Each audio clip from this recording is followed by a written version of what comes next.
Cum funcționează detoxifierea în corpul tău? Corpul este înzestrat cu niște organe care răspunde la detoxifiere și asta se face zilnic. Echipa asta de detoxifiere lucrează pentru tine zi și noapte. Ficatul, rinichii, intestinul, plămânii, sistemul limfatic și pielea sunt acele organe esențiale care își coordonează perfect activitatea. Însă după sărbători cu mesele copioase și asta fiind stres pentru el, e nevoie să-l ajutăm să se detoxifice. Detoxifierea nu este să ții foame sau să stai doar pe sucuri fresh.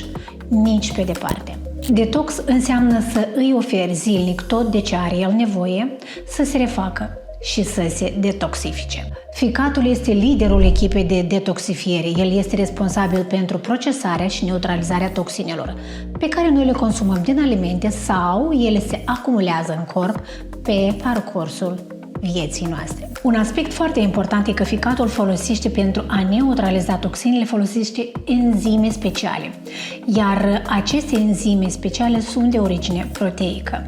Dar ce se întâmplă atunci când vom avea constipație? Spre ficat va fi transportat mai multe toxine decât de obicei.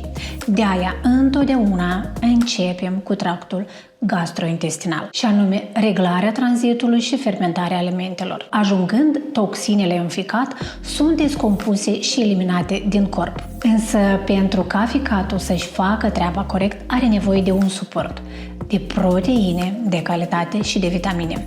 Rolul rinichilor, intestinului, plămânilor și a pielii. După ficat, intră în acțiune rinichii. Ei filtrează sângele și elimină deșeurile prin urină, dar pentru a funcționa bine au nevoie de suficientă apă. Este motivul principal de ce să începi să bei apă. Plămânii purifică aerul pe care noi îl respirăm, eliminând dioxidul de carbon și alte substanțe dăunătoare. Pielea, prin transpirație, ajută la eliminarea unor cantități de toxine. Pentru ca această echipă să funcționeze bine, trebuie să o ajutăm. Hidratarea este pe primul pas. Bea 0,30 ml la fiecare kilogram corp. Apa o să ajute rinichii, ficatul și pielea să-și facă treaba bine. Alimentația este importantă în procesul de detoxifiere. Hai să începem să alegem alimentele care sprijină detoxifierea și să evităm alimentele procesate, zahărul, alcoolul în exces, deoarece acestea supra-solicită funcția ficatului și, din păcate, încetinesc procesul de detoxifiere. Și vreau să spun că detoxifierea nu este despre diete extreme, nu este despre foame, ci despre a sprijini procesele naturale ale corpului, printr-o hidratare, alimentație corectă și activitate fizică. Activitate fizică în plăcere.